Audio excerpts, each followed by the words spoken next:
Coming out of the game, we got outplayed. Offense and defense. Special teams were not really a factor as much in the game, except for the first kick or the kick coming out of halftime where we kicked the surprise kick and got us a little momentum. But defensively, third downs were tough to stay on the field on the tough to get off the field on third downs. Defensively, tough staying on the field. Offensively, first half of the game, we were being very conservative on offense with the new quarterback in there, with Zach in there, and then as he showed the poise through really the beginning to the middle of that second quarter, we started seeing the poise in him and the confidence, and that he could sit in there and make the throws and put the ball where it needs to be. And so then we came in at halftime and made a decision to open it up a little more with him. But you look at it in the beginning of the first half and the second half, with the penalties in the first half, the drive killers, holding call on offense, 2 on defense where we had where they were able to get big chunk yardage back in the first downs, and then on the special teams where we make a good play and then get a 15-yard penalty. So then you go to the second half. We came in at halftime and basically told the guys, look, you can't do more than you're supposed to do. You can't go outside of your box. You can't act like you hadn't been there before. Everybody just needs to calm down, right, and go play football. And really leading off of number 14, that's the attitude he had going back out there, and we're able to have a little more success moving the ball on offense in the second half with him. Got a lot of confidence in him as the game went on. So he showed a lot of poise out there. Showed a lot of maturity for a freshman. And just the way he plays the game, was impressive to see for a young guy. So we've got to do a lot better on both sides of the football, offense and defense, as far as how to get that thing to a third and manageable offense, and how to get off the field when you have third and longs on the defensive side. And that's the collective team football that we've got to play. And that's what we'll get back tonight, and back in first thing tomorrow, and put this game, review the game, watch the game, make critical corrections, be very critical with it, and be able to then move on tomorrow night to the next opponent. But we've got to take this game and look at it very critically, as all games, and find out what's the best route and the best way for us to be able to play the game, offense, defense, and special teams, that gives us the best chance for success. So. Questions, Kelly?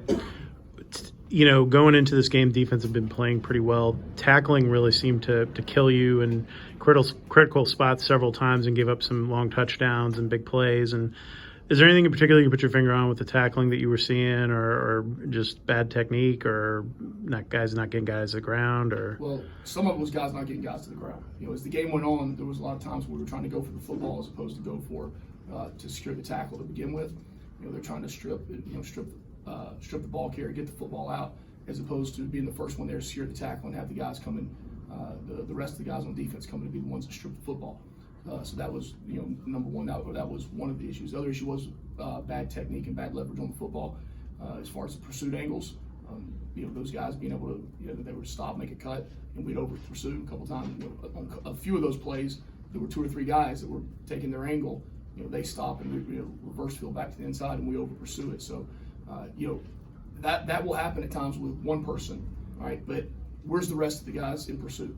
That's the question we got to look at when we see the tape. Where are the other 3, 4, 5 guys that should be pursuing and coming to the football when that guy does force the cut back inside? All right, where are those guys at to be able to rally to the football on that aspect? I thought for our defense, I thought Florida State made some contested catches.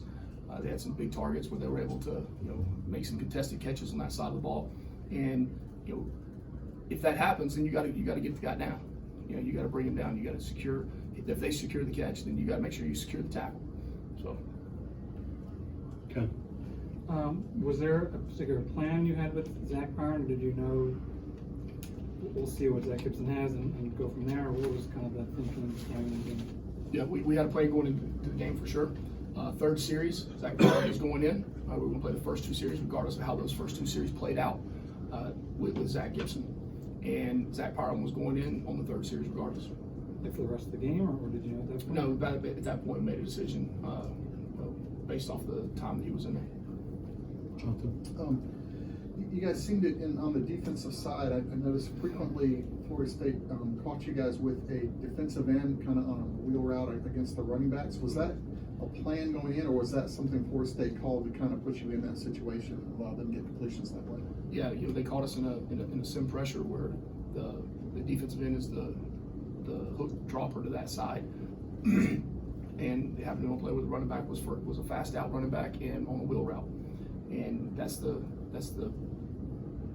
major conflict in that call, and they hit it right and caught. I think it was Keon on a wheel route up the sideline. He was running foot to foot with the guy, and the guy made a really good play. And we weren't able to secure the tackle after he made the play up the sideline.